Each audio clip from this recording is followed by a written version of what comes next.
Hello, everyone. Welcome to Fusion News Daily, where I bring you the latest advancements in technology, longevity, science, medicine, and AI. Today is Thursday, December 29th, 2022. Don't forget to like, subscribe, and hit the notification bells. And with that being said, let's get started.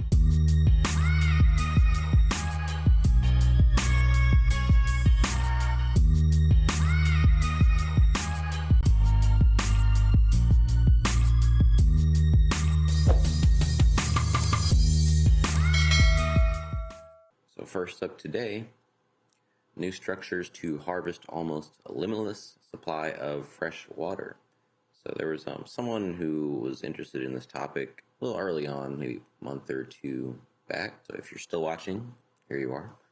There's a quote underneath this initial image here. Quote, eventually we will need to find a way to increase the supply of fresh water, as conservation and recycled water from existing sources, albeit essential, will not be sufficient to meet human needs. We think our newly proposed method can do that at large scales, said Illinois professor Praveen Kumar. Illustration shows Kumar and his co-authors' proposed approach for capturing moisture above ocean surfaces and transporting it to land for condensation. Very interesting idea.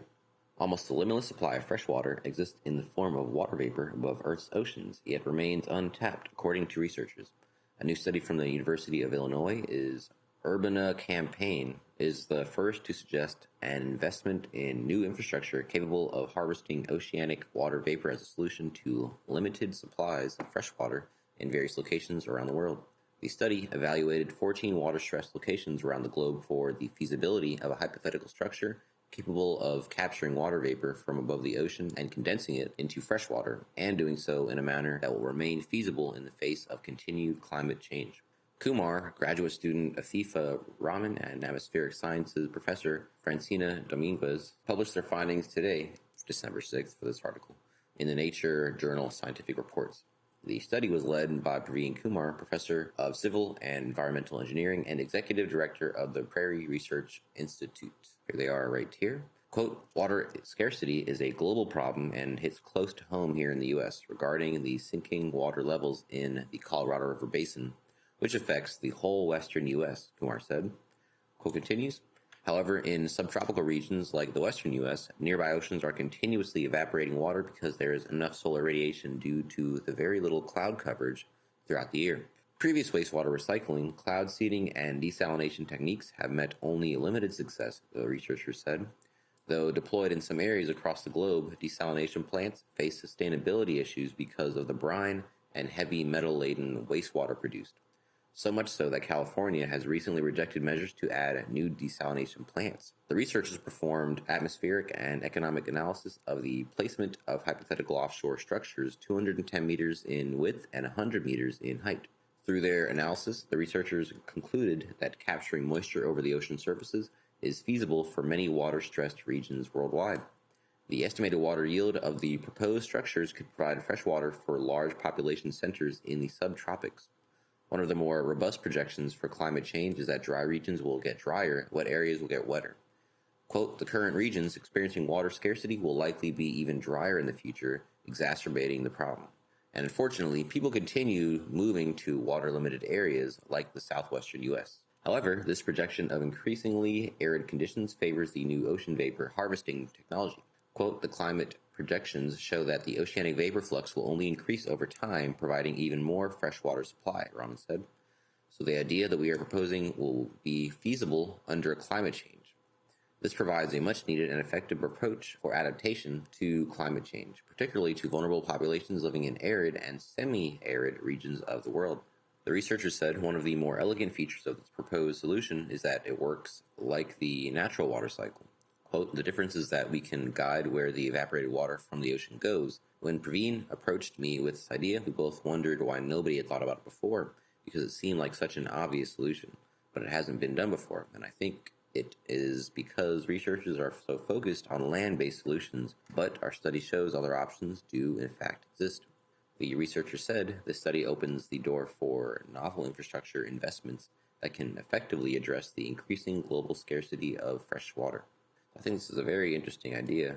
I'll agree. It's, when you think about it, it's like, wow, how has no one thought about this already?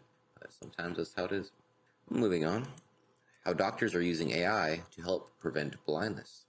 So after years of considering the future of artificial intelligence, researchers have made inroads in using technology to find practical solutions to problems in a variety of fields. This includes healthcare, which arguably has the most near-term potential to impact the quality of life for many individuals. Ohio-based Kettering Health has recently announced new efforts to use AI as a way to actually prevent blindness caused by diabetic retinopathy, the leading cause of preventable blindness in working-age people. Diabetic retinopathy is caused by uncontrolled blood sugar levels in people with either type 1 or type 2 diabetes. Affected individuals experience retinal tissue damage that typically is only observable with annual eye doctor visits. The problem is that around 40% of individuals surveyed by EyeWire last year said they hadn't had an eye exam in more than a year, and 10% said they hadn't had in more than 5 years. Dr. Dennis Anthony, a medicine physician at Kettering Physicians Network Walden Ponds, has led the charge with Kettering on using tech to change the game. He said it's been a challenge to get these appointments with eye care providers scheduled, which is why he's worked to push the use of AI. According to a recent article published in the media journal Eye and Vision, quote, there has been a considerable increase in the use of AI techniques for medical imaging from processing to interpretation. In ophthalmology, some tests utilize common imaging techniques and then add the AI layer for diagnosis and grading based on the technology's ability to observe markers of the disease. This method enables primary care physicians to use AI image assessment to determine if a patient needs care from an ophthalmologist, streamlining care and reducing the need for additional appointments. The hope is that catching these cases early means treatment before the patient's condition has been deteriorating to the point where vision is compromised. Very promising there. Next up, eating walnuts reduces cardiovascular disease risks and enhances longevity, according to a new study. So it starts off, walnuts can help prevent cardiovascular disease, as further confirmed by a new study published in Nutrition, Metabolism, and Cardiovascular Diseases. Young people who eat walnuts regularly are more likely to maintain better physical health in middle age, less likely to be obese, and have a lower risk of contracting cardiovascular disease, researchers found. In traditional Chinese medicine, it is believed that walnuts can nourish the kidneys, refresh the brain, and prolong life. Numerous scientific studies have also confirmed some of these protective effects. From 1985, the researchers tracked the eating habits of 3,092 healthy young adults, aged 18 to 30, for 20 years and recorded their health indexes over a span of 30 years. Participants were separated into 3 groups: walnut eaters, those who ate other nuts, and those who did not eat nuts. The study found that participants who ate walnuts during their younger years had better physical health indexes than those who did not. They had lower indexes in parameters such as body weight, waistline, blood pressure, and triglyceride levels, all of which affect cardiovascular disease risk. Although the study demonstrated that eating nuts other than walnuts is also beneficial, the walnut eaters were less likely to be obese than those who ate other nuts. After 30 years, the walnut-only eaters had lower body mass index, or BMI, a less visible waistline, and better weight index than those who ate other nuts, which put them at a lower risk for cardiovascular disease than those who ate other nuts. According to the USDA National Nutrition Database, 100 grams or 3.5 ounces of walnuts contain about half an ounce of protein, a quarter ounce of dietary fiber, and 2 ounces of fat. Most of the fats in walnuts are polyunsaturated fatty acids, including alpha-linolenic acid and linoleic acid, which help lower cholesterol. In particular, alpha-linoleic acid is not an ingredient in most other nuts. Studies published in the American Journal of Clinical Nutrition have also found that the healthy fat in walnuts can reduce the risk of cardiovascular disease. Walnuts also have a brain-boosting effect. A study published in Nutrients found that walnuts are rich in antioxidants and have anti-inflammatory properties, which can improve cognitive performance, reduce the risk of mild cognitive impairment and Alzheimer's disease, and slow down disease deterioration. It can also reduce the risk of other brain disorders, including Parkinson's disease, stroke, and depression. One of the benefits of walnuts in enhancing brain health is their ability to reduce free radicals in the human body. Free radicals are chemically unstable and can damage cells by reacting chemically with lipids, proteins, and nucleic acids within the cells. When there are too many free radicals in the body, it will accelerate aging. The brain is especially vulnerable to the effects of free radicals in this respect. A survey of more than 15,000 women over the age of 70 found that those who ate at least 5 ounces of nuts a week were cognitively younger by 2 years than those who did not. The results were published in the Journal of Nutrition, Health, and Aging. Research by the University of California, Los Angeles, found that eating a daily supplement of walnuts can improve cognitive performance in both the young and the old.